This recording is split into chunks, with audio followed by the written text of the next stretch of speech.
Hello everyone. Welcome to the session today.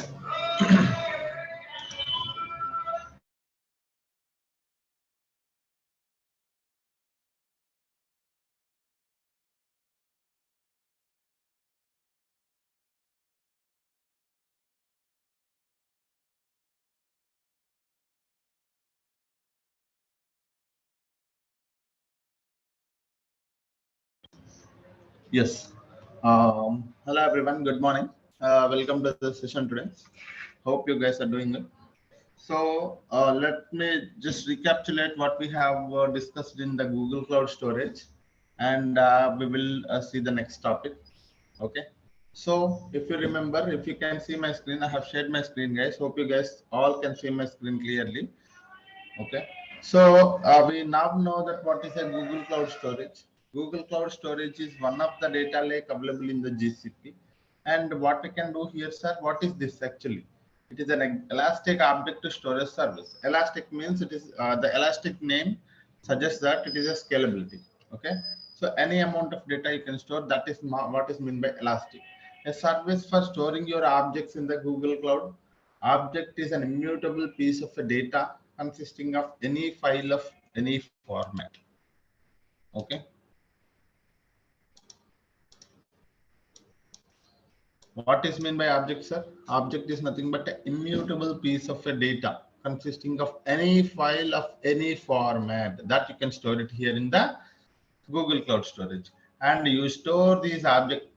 You store these objects in the containers. What is meant by a container here? Analogy for container is nothing but a bucket. So you create a bucket.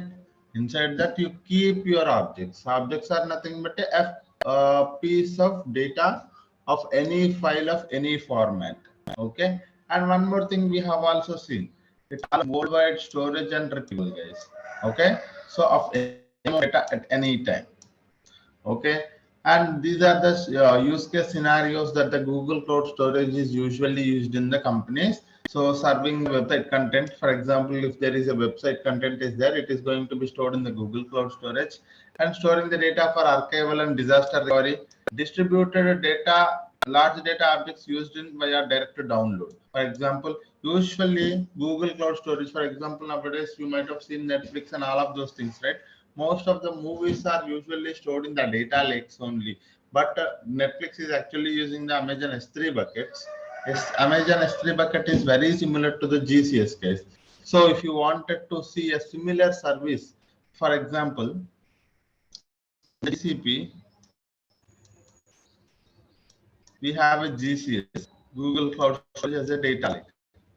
Okay, if you go to the AWS, okay, they have three buckets. It is acting as a data lake there. And if you go to Azure,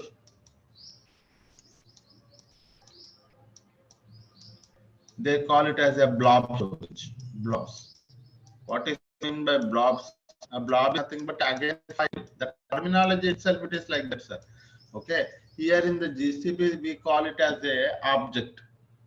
Here in the Azure they call it as a blob. Blob is nothing but a file of any format.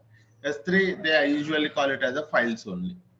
Okay. So this is how if you go on premises, what is that, sir? HDFS, Hadoop distributed file system. Okay, so this is one thing. So these are all acting as a data lakes in different environments. Okay, earlier we used to use on-premises HDFS is a data lake, but nowadays the cloud platform we are using cloud platforms and GCS S3 buckets blob storage is a data lake. So what are these data lakes? Data lakes are mainly responsible for storing the data and retrieving the data at any time, at any cost, at any amount of data we can store here. So this is what is all about the Google Cloud Storage. And later we have seen how to create a bucket, sir. To create a bucket, we have to provide a global unique name, the location, and storage classes. What about this location, sir? Location has three categories. Either we can go for the region or dual region and multi-region. At any cost, if you don't want it to lose your data, you can go for the multi-region, and the multi-region very low latency, and replication will be available in the largest regions. I mean largest area, you can say. In a dual region, it is also having a replication, a latency also less, but the thing is like only for the replication will be only available in two regions. Dual region means only two regions. But if you go to the region, there is no replication at all. The data will be only available in one single region. If the failover happens in this region, then there is a data loss will be happening. So this is what about region, dual region, and multi-region. And we have also seen the 4 storage classes. One is standard, nearline, cold line, and archive. Okay. So when we are using the standard for frequently accessing data,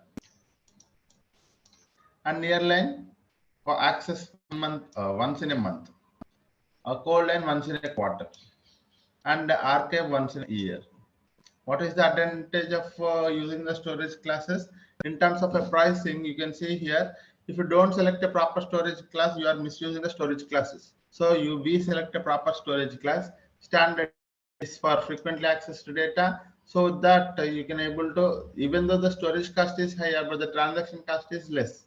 Okay, frequently accessing, and the data will be highly available. Okay, so we will be getting some discount here.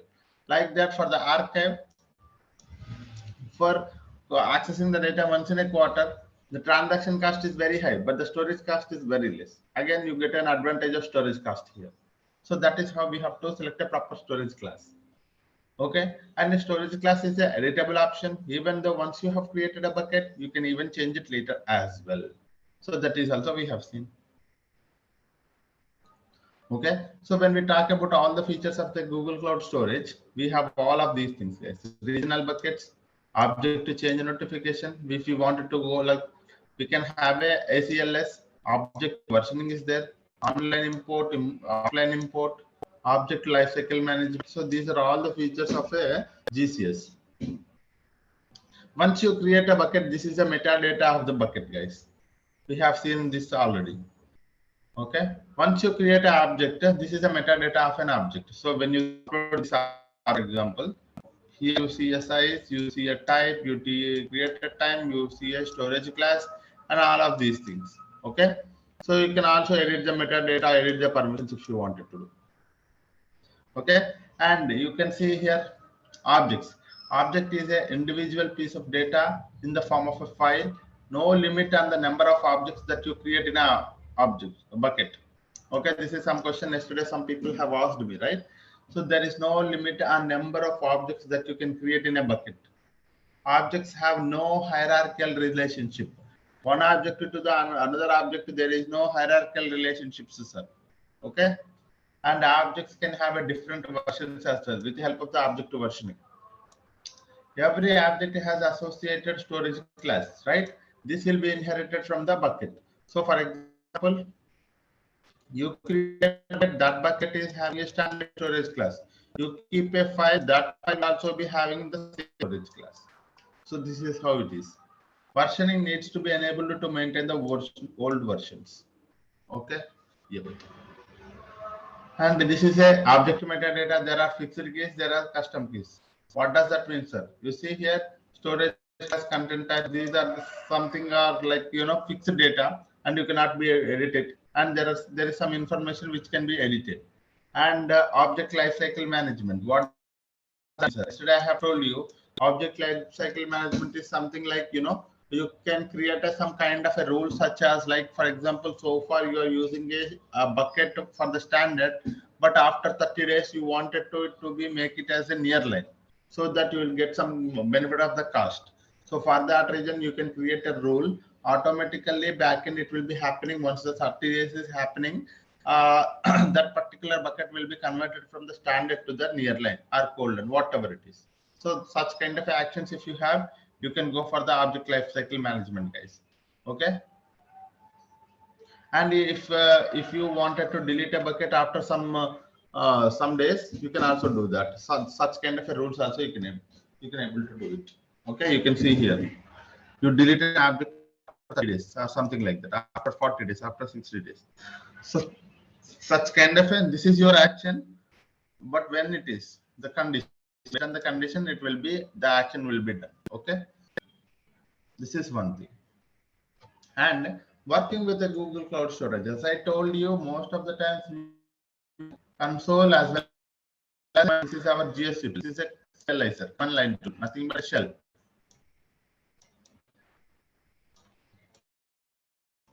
Okay, and people also can be used work with the client libraries to interact with the Google Cloud Storage. Okay, and REST API also we can able to use to work with the, to interact with the Google Cloud Storage. Okay, so these are the options that we have. We have seen how to create a bucket from the console. We have also seen how to create a bucket from the Cloud Shell, right? Cloud Shell is what? It's a command line tool. Your console is nothing but a web interface.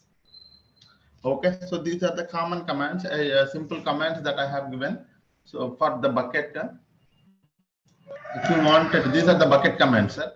If you want to list all your buckets, GS, you can go to the Cloud Shell and you can use this one, so that it will list out all the bucket names. If you wanted to create a bucket, you can use this. Okay, MB, and this is a location. This is your bucket name. If you wanted to provide access to your bucket, so this is a IAM policy that you IAM granting access to one of the user, that is google.com. So what kind of access? We are providing a role to them. So for this particular email address, we are providing a object creator, object viewer role on this bucket. Okay, so this kind of things also we can able to do from the Cloud Shell, guys. So you wanted to provide a roles, or you wanted to assign a roles to one of the user and on some bucket, you can also do that with the help of the IAM. If you wanted to delete a bucket, you go and use this particular thing. Okay, normally if you wanted to create a bucket using a project ID, storage class, bucket location, retention policies, and you at the end you mention the bucket name. So this is a code for entire thing. Okay, and after that, for we will see also few commands related to the object as well, sir. If you wanted to upload an object from your machine to the bucket, so this is something. This is from desktop to your storage bucket.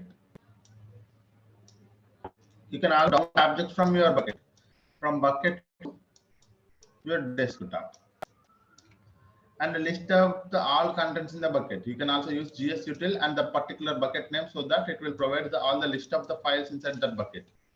If you wanted to make your objects publicly available, you can also apply a rule, IAM rule on top of it. If you wanted to delete an object, you use this one. Okay, so these are the commonly used bucket commands as well as object commands that we have seen here. This is a commonly used bucket command.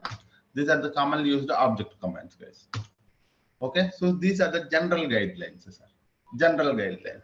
Every new, so you can say best practices. You can also think of like that. Every new object inherits a storage class of a bucket. Okay, so whenever you create a file inside a bucket, that bucket will follow the storage class of an whenever you create a one file in a bucket, that file will inherit the storage class of a bucket. That means we have seen this already. Okay, for example, you have this bucket. Okay, and if you upload a one file to this bucket, this file will follow the storage class of this bucket. This is what is that mean. Okay, and the bucket storage class can be changed. Editable option. Cannot change the location, multi-regional, regional, or vice versa. So this is something that we cannot change it, sir. Once you create a bucket with the help of one location type, after that you cannot edit this option. This is not an editable option.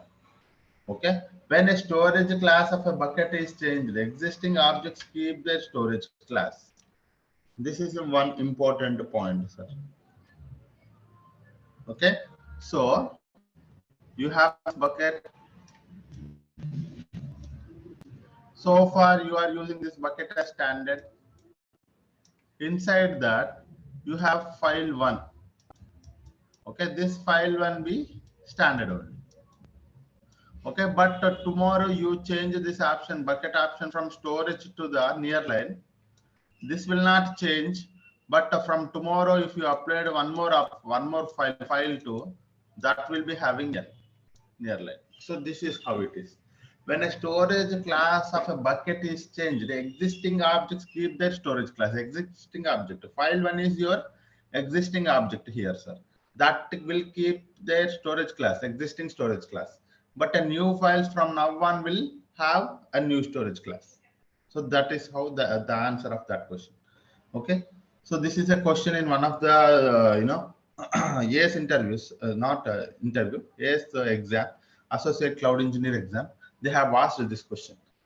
Okay. So please be attentive on this thing, guys. When a storage class of a bucket is changed, does the existing buckets or does the existing objects keep their storage class or not? Yes. Existing objects will keep their original existing storage class. From now on, whatever the new file you are uploading, that will be having new storage class. So this is how one thing. And there is a per project rate limit to bucket creation and deletion approximately per request every 2 seconds. So in every 2 seconds, for example, in a 2 seconds, you can only create one bucket, you can only delete one bucket. After 2 seconds, you can do anything. So this is kind of a limitation you can think of, sir. In a 1 second, I wanted to create a bucket and delete a bucket, that cannot be happening. At a 1 second, every 2 seconds, there is only one request. Okay. Maximum size file for individual objects to be stored in the Google is GB. This is one of the yes question again. Okay. Associate cloud engineer exam, they have asked this question. So far we have seen any number of files, any amount of data we can store. Yes, any amount of data we can store in a bucket. But when you create it, if you are seeing this file, one particular file inside a bucket can maximum having a 5 TB. A file of maximum having 5 TB. It should be less than 5 TB, sir. One more file also can be 5 TB, but again that file should also be 5 TB, lesser than the 5 TB.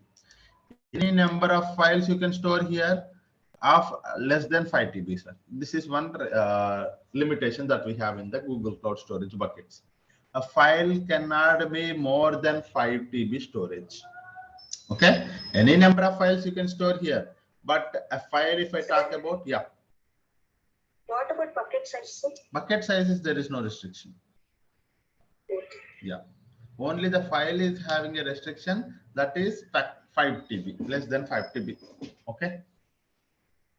So built-in caching is available already in the Google Cloud Storage. We need to worry about it. While creating a bucket, put retry logic in your code to handle name collision. So okay. So this is something that when you wanted to create a bucket from your client libraries, okay. So you have to put a retry logic so that your bucket will not be having a problem, because whenever we try to create a bucket with the help of one name, no, if that name is not available, what we will do, sir? We will try to give up one more name. But when the client library, like one Python code or a Java code, wanted to create a bucket, so what happens is, like, if that particular name of the bucket is already available, the Java code or Python code will fail. So you put a retry logic so that it will try to create one more name and create one more bucket with that name. So that is how it works. Okay, so this is something that I have come up from my experience. Don't use your IDs, email addresses, project names, project numbers, any specific information in bucket names, because bucket names are visible. Okay, a bucket name is a globally visible option, sir. Don't put your sensitive information or P2 information as your bucket name, so that it will be visible to all. So try to come up with a proper unique name according to your business requirement, not as per your project name, not as per your project number, not as per your name, your friend's name, like that. Okay. So this is how all the general guidelines about the bucket creation, sir. Finally, final point, sir, securing the Google storage. This is also we have seen with the help of what, sir? Two things. One is IAM, one more is ACLS. IAM is nothing but the identity access management. From Monday on, we are starting this topic, sir. Very important topic. Before entering into any service, we should understand what is the identity, what is the access, what is how we are going to manage the identity and access. Okay, ACLS is access control list. Okay, it will be a part of IAM. Don't worry about that. So what is it is saying, sir? So that bucket is having some files inside that. So that is what we are calling as the objects. So if you wanted to manage the access of an entire bucket, you can go to the IAM. This is a symbol of IAM, sir. Okay. This is IAM. And if you wanted to manage the individual buckets as well as total entire buckets, this is ACLS. Both ACLS, nothing but access control list. When you select object fine-grained version, right? Fine-grained access control, it will we can able to access both object access as well as the entire bucket access. So this is what is all about securing the Google Cloud Storage. Okay, what kind of a policies that you can put, sir? Reader, writer, owner, bucket roles. Okay, from the IAM also you can able to put those things. From the ACLS also you can able to put those. If it is the object level, you will be able to put these things. If it is the bucket, you will be able to put these things. Bucket level is IAM, object level is ACLS. Done. Any questions, sir, so far? So with this one, we have completed our Google Cloud Storage from end to end, sir, with even with the practical things as well, I believe. If you guys have any questions on the Google Cloud Storage, you can ask me. I will try to help you on this. Yeah. In real time, we will create the bucket, or the DevOps team they will create the bucket. Sorry. In real time, we do have the permission for creating the bucket. Oh, of course, we have a permission to create a bucket. It's not that I manually create a bucket. What I will do, for example, is like, for example, you are working in a sandbox environment. You wanted to try it out. You can create your own bucket, and you keep your own files, and you work with the data processing. You work with the BigQuery loading. So anything you can do it. Yes. And in the real time, one more is, for example, sir, do I have a access to the prod environment creatable? Can I create a bucket inside it?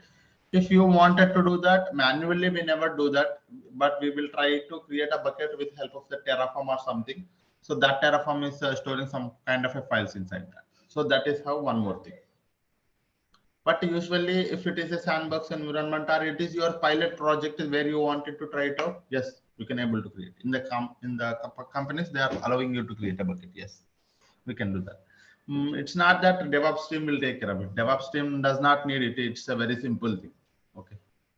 Storage of a bucket is very simple. Yeah. So what is offline import and what is online import? So if you wanted to, connect it to your SDKs and import the data, that is one thing. Or you are in the Google Cloud Storage and import the data, that is also one more thing. So that is how we do. SDK means I'm not.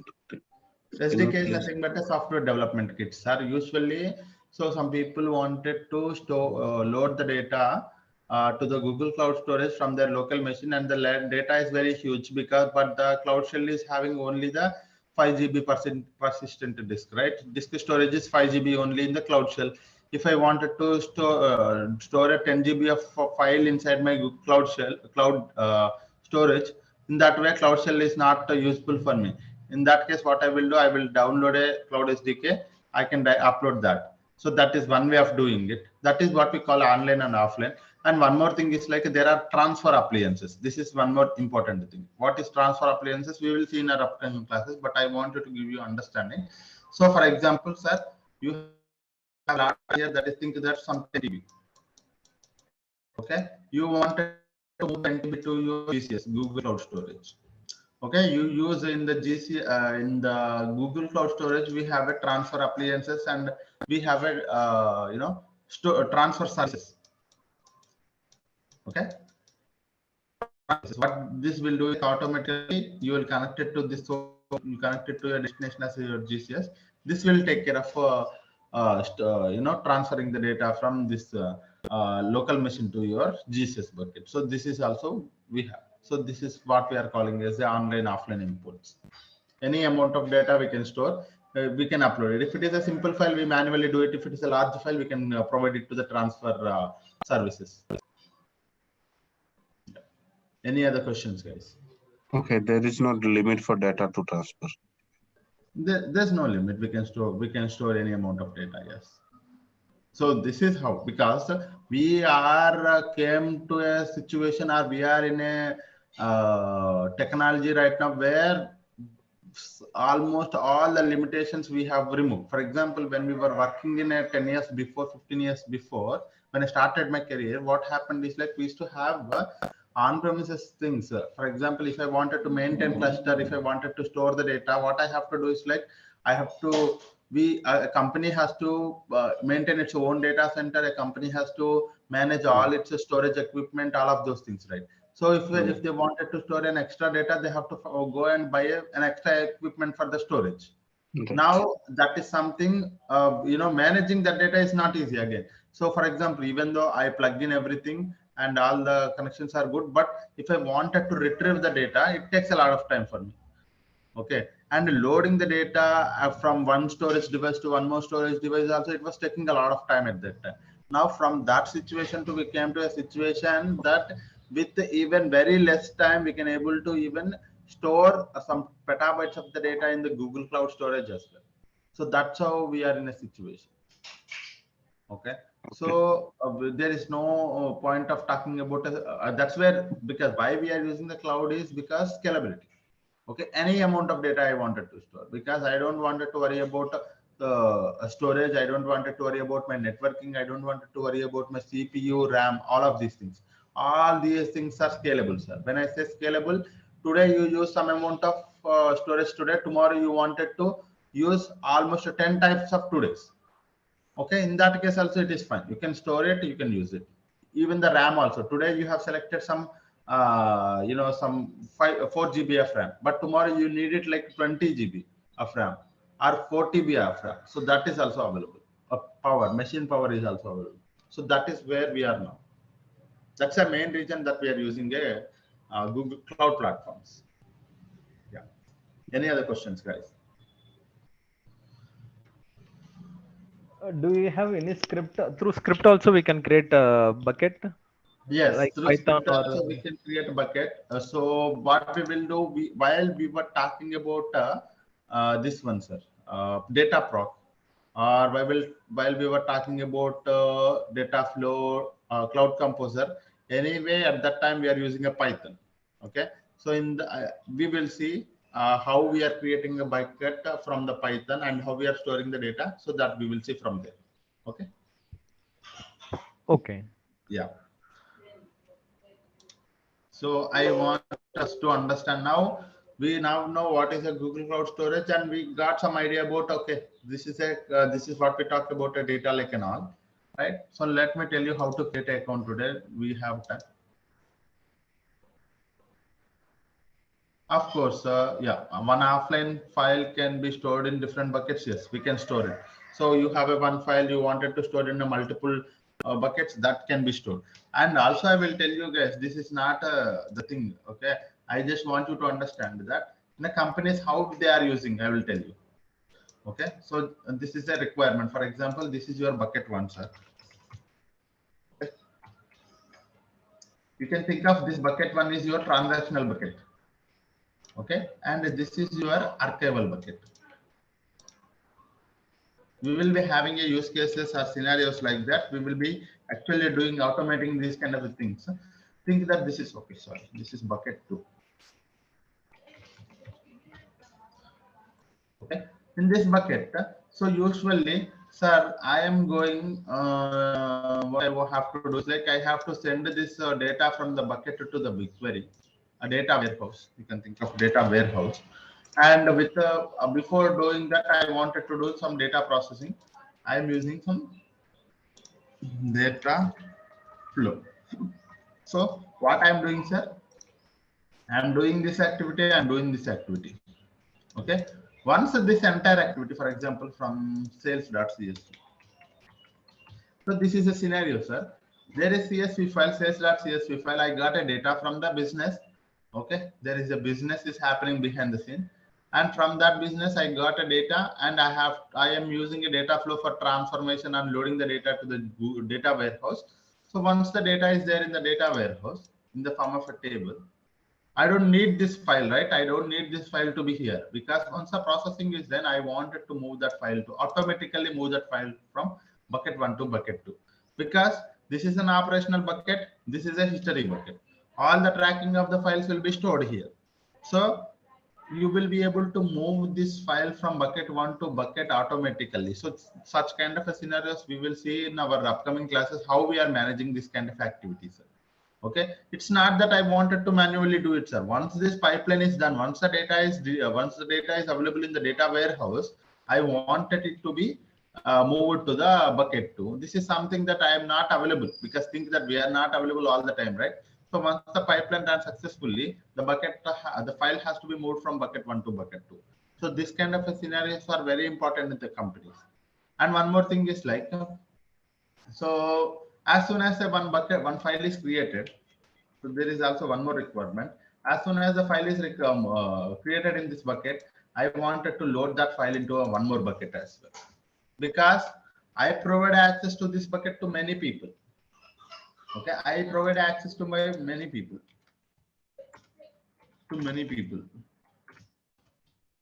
But I don't want anyone to touch this bucket. Because I don't want anyone to touch this bucket. So if I provide access to many people, they may do some kind of activities on the file. So the file may be corrupt or the file may be modified, the file may be deleted. Okay, so this is a bucket 2. As soon as the file is created, it should be copied to the bucket 2 as well. Okay, and whatever the files I created here, automatically it should be copied to the bucket 2. This bucket 2 I will provide access to many people, but this bucket I never provide access to anyone. The only thing that I do is like I just copy it from this bucket 1 to bucket 2, so that different teams can have these files. Whatever the files that were, different teams can follow, because there will be a machine learning team, there will be a data lake team, there will be a data warehousing team, there will be an analytics team, there will be a looker team. So what they will do is like they take this file for a sample purpose, or they will take this file as their input, and they will try to do some kind of activity on top of it, right? So for that purpose, I will provide him access to different teams. But this file I wanted it to be keep myself, because if I even because if I lost the files from here, I don't have any location where I can retrieve it. So that's where I will be keeping my bucket 1 as my main repository. This is my secondary repository. So this is how I am planning in companies. Okay, so for this scenarios also, we will be seeing in our upcoming classes how we are planning this kind of things with the cloud functions. Okay. Yeah.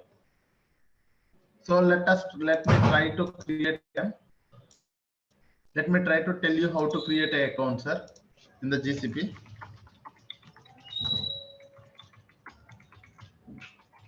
If anyone having their debit card or credit card ready and their username and password with the Google Cloud Gmail is ready, if they can share with me, sir, I can create an account for them.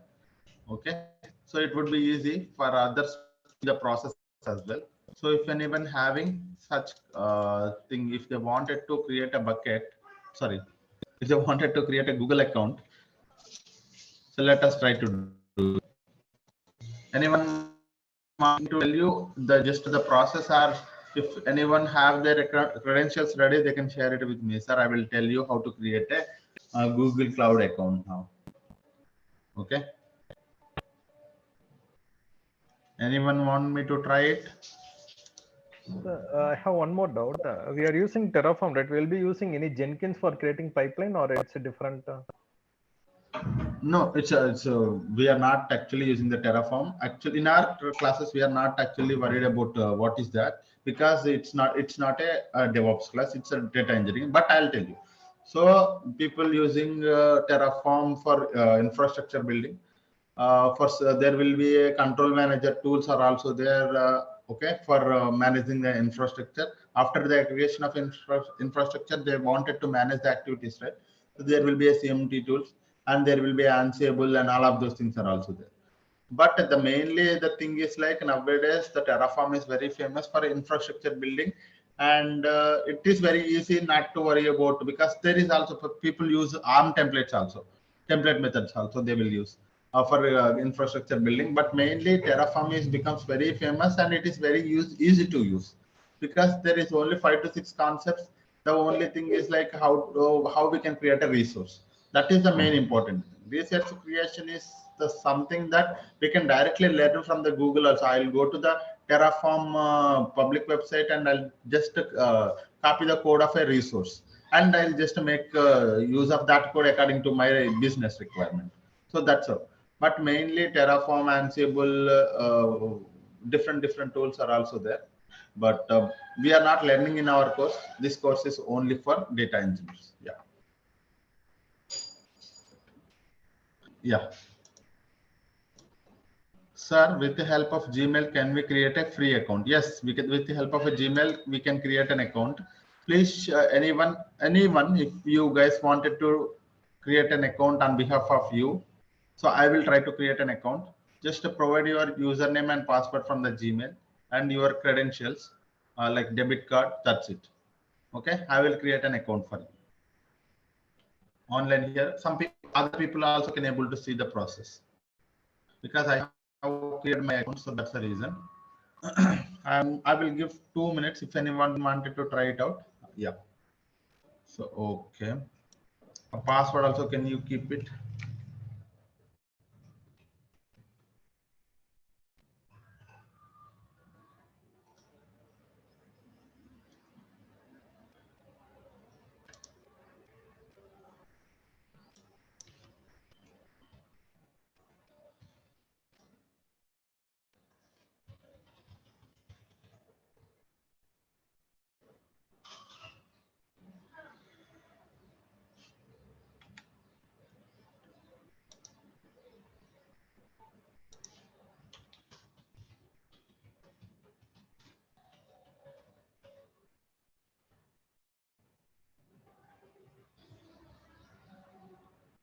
Can you approve this one?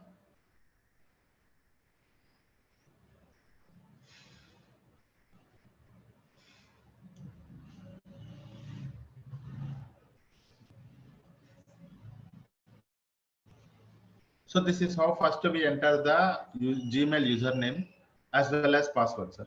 Once we enter the Gmail username and password, we are inside the Google Cloud platform. We just logged into the Google Cloud platform. Once we have logged into the Google Cloud platform, this is how the first page looks like. Okay. So this is how the first page looks like, guys.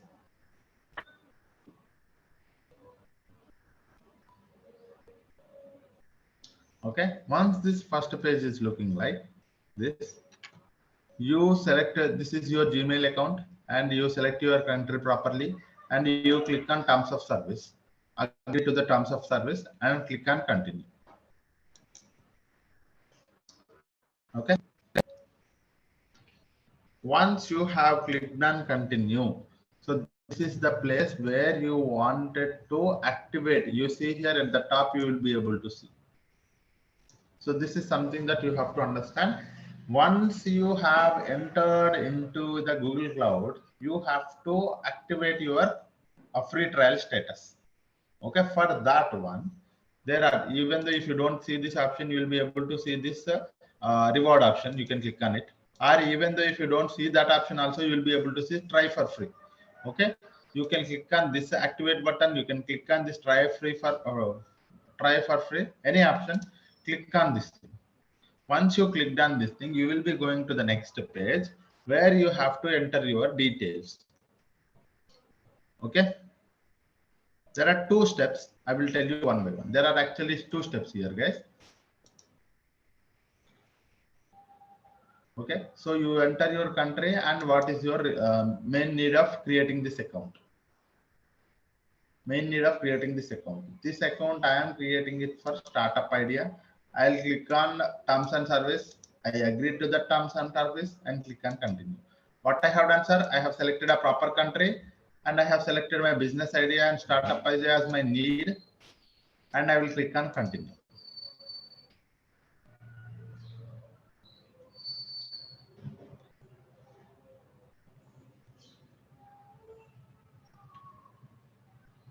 Okay.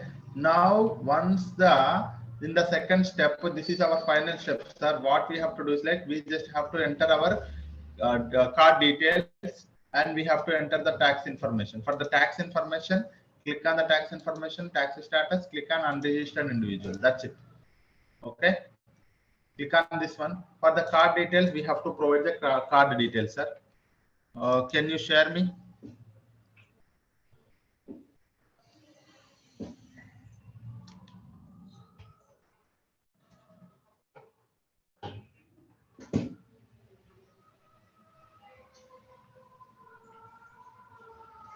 So, are you sharing your details, Vijay Lakshmi?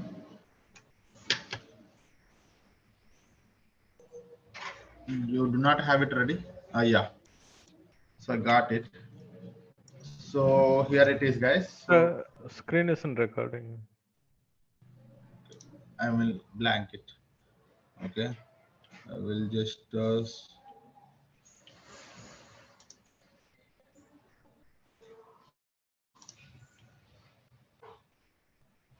okay. Yeah. So you provide your card details, guys. No one will be able to see my screen now. So let's wait because I will try to enter the card details properly.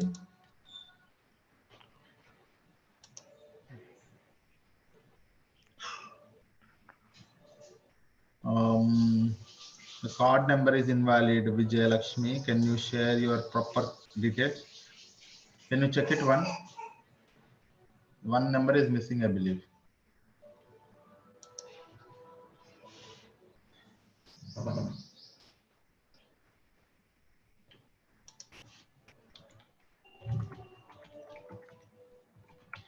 Everything is right, sir. Everything is right. 3611. There will be two numbers are missing, right? If you can see, there will be 16 numbers, right, for any card. 14 is there. Credit card, sir. Oh, but why it is saying invalid?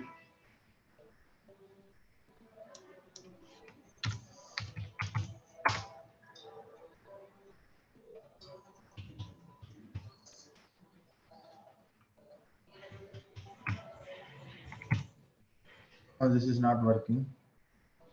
I know why.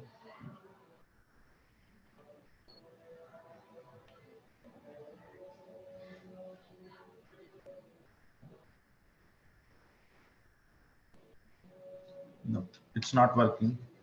So you try to create an account, but this is how, sir. So let me tell you the process. I'll tell you the process, guys. Hope you guys can see my screen. Yes. Okay. So you enter your credit card number. Once a credit card number or debit card number is entered, and once you have to provide your CVV or all of those things, and you click on start my free trial. What it will do is like it will debit 2 rupees from your account, and you have to complete your transaction. It will ask for OTP. You complete the transaction. Only 2 rupees will be debited, sir. Once the 2 rupees is debited, you have to click on this start my free trial option, so that your account will be created with the $300. You will be able to see that option in the billing details. Okay, so this is how the process. The process is also I have listed here, sir. I will tell you process here as well. Okay, somewhere there is a process account creation. Yes. Okay, so you go to this particular website. I will paste the website in our chart so that all people will have this.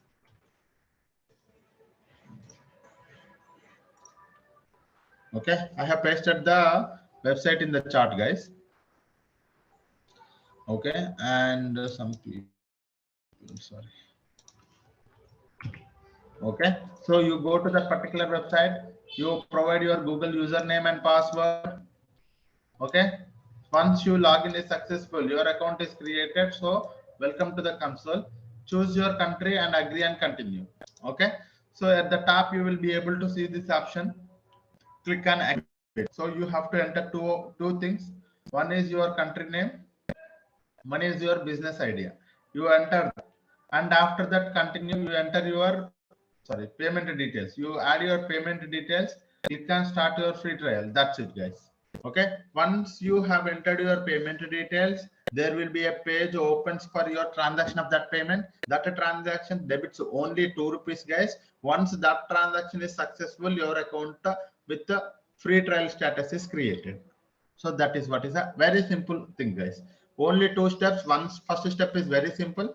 In the second step, you have to enter your card details and complete the transaction. Once the transaction is completed successfully, you will be able to do it simply. Your account will be created with a free trial status of 300 credits. Where I can see that if you ask me, sir, if you go to, okay, where it is like if you go to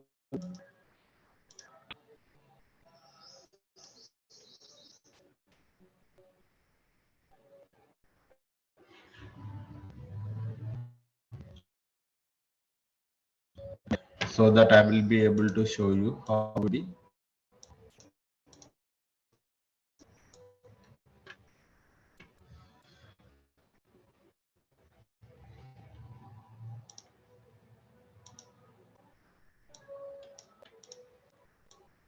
Just recently only I have created my account. It's been just week, I guess.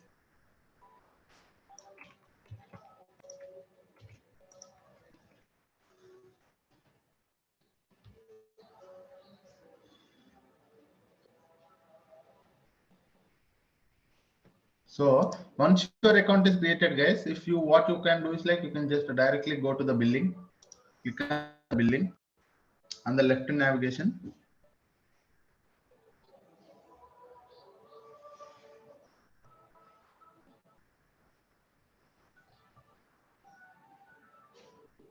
Okay, so you will be able to see if you go down on the right side, if you go down, you'll be able to see like this. No cost of trial credit. This is how for you it will be showing here 90 days and almost 24,825 rupees will be added to your credits. So 24,825 credits will be added to your account.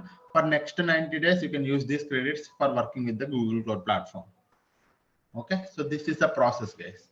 Once you created your account, you will be able to see here 24,825 rupees or 24,000 rupees plus, so that you will be able to use these credits for your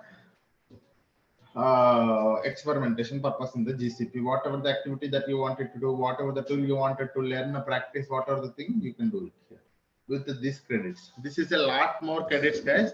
Even though you use it, if you use it very perfectly without creating any, without leaving the instance idle, then you will be able to use maximum in the 90 days is like 10,000 only.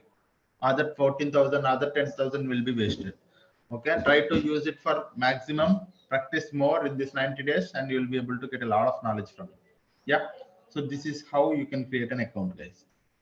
The only thing is like first you have to enter your, go to this particular website which I have pasted in the chart and you provide your username, password. Click once you are entered into the login page, provide your username and password, and once the login is successful, go to the console, click on this activate button or try for free. You enter your there will be a 2 steps. One is you have to enter your country name and organization need. After that you have to enter your payment information. Once the card details are entered, you have to complete the transaction with OTP, then account gets successfully created. So this is what it is. Okay, so this is okay. Once the, if you wanted to use any service, you go to the GCP, select your project, proper project, or create a new project, enable the billing, choose a service which you wanted to do, which you wanted to practice, and enable the API of that service and start using the service. That's it. Okay. In free period, can we create a new project? We can create any number of projects. I think for free trial status, we can create maximum 10 projects. Okay. There is no bill for that. There is no billing cycle for there that. won't be any bills, sir. All the bills will be debited from our free trial status only.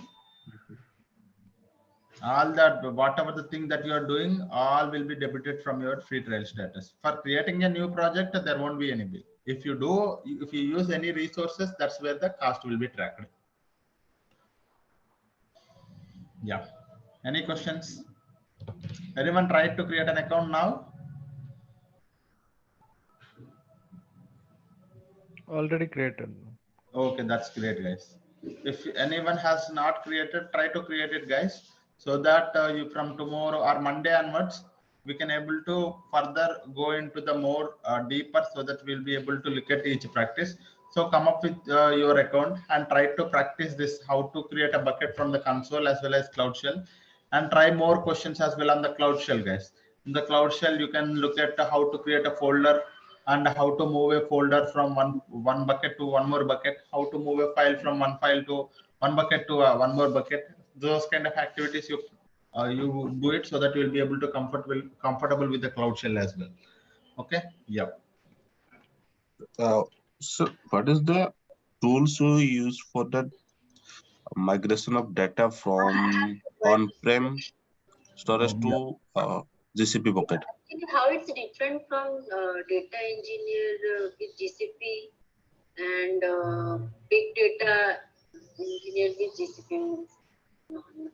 Yeah.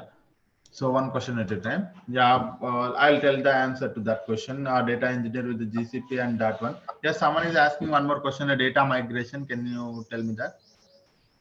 So what are the tools you use for data migration from on-prem to GCP, the Yeah. cloud data migration? Yeah. So this is a one more question. So first thing, the first question was this one, sir. What is the difference between the data engineer in GCP and a big data engineer in GCP? So more or same, guys. Okay, more or same. Both are same almost. The data engineer, what they will do, a big data engineer, what they will do, it's a terminology, because the role is like that. But the data engineer, some people call it as a big data developer, some people call it as a data engineer in some companies. But as a data engineer, we will be working on these tools only. As a big data engineer, also we will be working on these tools only. Okay. And if you go to the different companies, they will be having a different role names. That's it. But as an engineer, data engineer or a big data engineer, both are same. Okay. But nowadays the terminology, the trend came to like this: a data engineer working with the own small set of the data, but big data engineer working on a large data set. But the idea is that might be starting about I mean, that's where we have started. But the thing is, like, nowadays both are working on both areas. Okay, that's one thing. And one more question is, what are the tools that we are using for the data migration in the GCP? Yes, that's a good question. So there are plenty of the things that we can use in the data migration. So first thing is, like, either you can go for the data processing systems.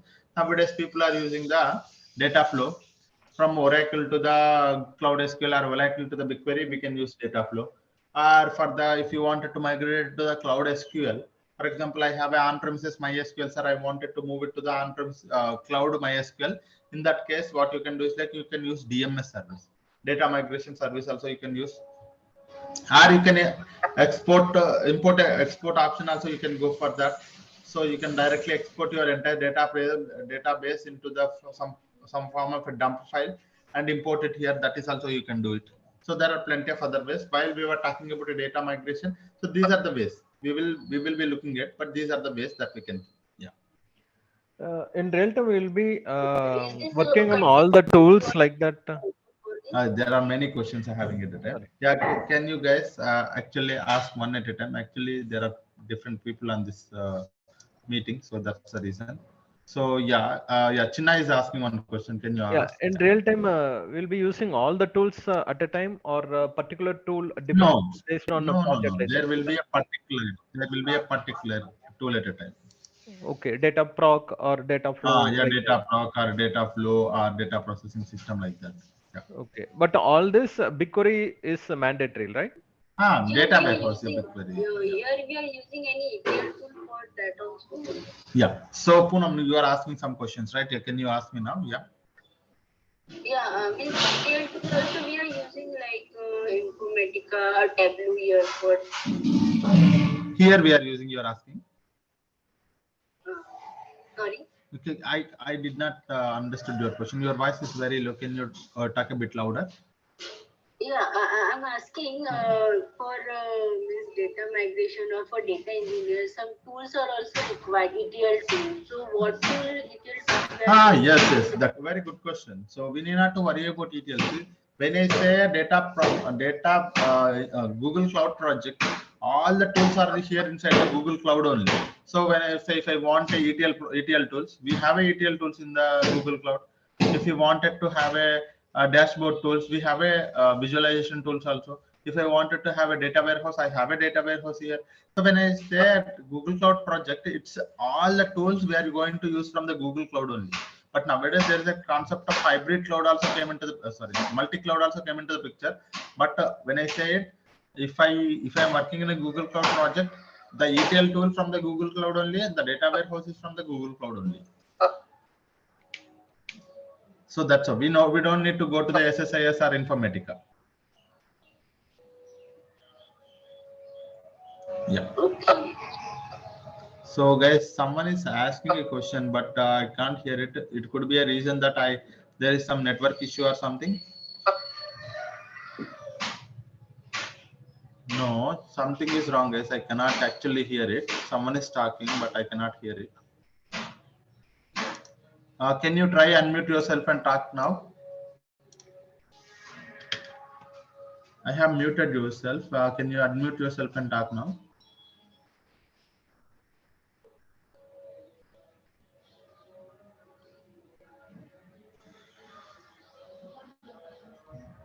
Okay, I believe no one is having any questions.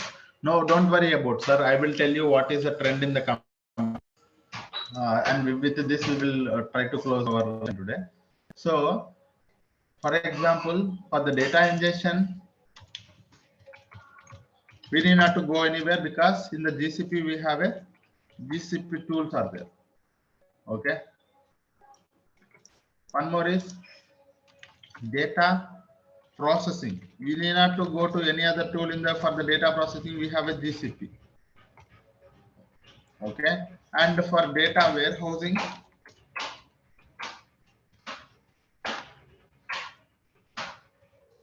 we have GCP tools again. And for data migration, we can use it with the GCP. For ETL, we have GCP. For scheduling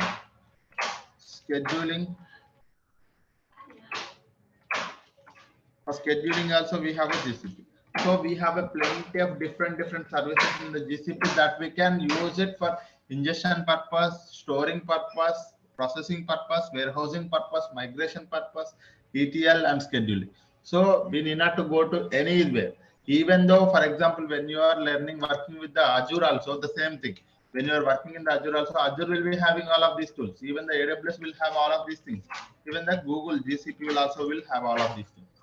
Okay. So one person is working in Azure. Does that mean he will be using all the Azure tools for his entire project? Okay, that is one thing. Yeah, someone is putting a chart. Do we get a practical knowledge on these topics from these classes? Of course, we will be getting a practical knowledge on it. There will be a scenario-based questions, and there will be a scenario real-time project-oriented topics also we are going to discuss. Yes, there are 4 to 5 real-time projects are there, which will be very helpful for you to understand the data processing, data ingestion, data warehousing, data migration, and ETL case study. Okay, so this is something that we are going to have it. So yeah, any other questions, guys? Notes, sir.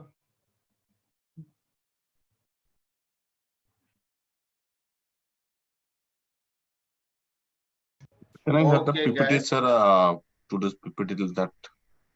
PPT, I will not be able to share you. I will share you my material. My material is equivalent to the PPT only, so which will be having all the information. Monday, I will share it with you guys. Okay, so all the information will be here. How to do what and how to work with the shell also. It is here. How to work the normal topics, whatever we are discussing. I will try to keep it here so that you will be able to have it later. Okay. Yeah, tomorrow Monday we are going to talk about IIM. So this is going to be IIM, guys. What is IIM? What we are going to do with the IIM? All of these things we are going to discuss here. Okay, so can you, sir, bring that command line? Try to Sorry? that command lines which is used to build that bucket. I mean that. Yeah, we'll share you that, sir. It's not that much easy. For now, we are just created how to store the data in the bucket, right? Maybe some point of time, maybe tomorrow or day after tomorrow, or after few weeks, we will be able to see how to retrieve the data from the Google Cloud Storage and how to do the processing on top of it.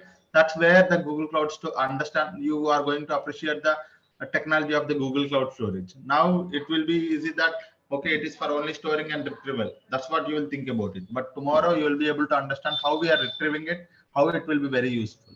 Okay, yeah. Okay, guys. So that is it for today. What you guys have to do for me is like you just have to complete the registration, sir. So from Monday onwards, the link will be different. Okay. Monday onwards, link to class will be changed.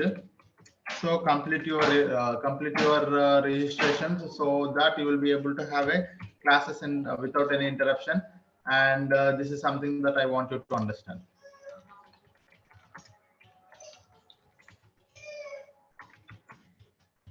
Okay. Enroll to this course so that we will be able to have a classes regularly. Yeah. Thank you all. If anyone have not completed their enrollment, just please try to complete it. Okay. Our team try to call you, and based on that, you will be able to complete your registration. Thank you all. Yeah, thank you. Yeah. Thank you. Thank you for your time. Have a great day.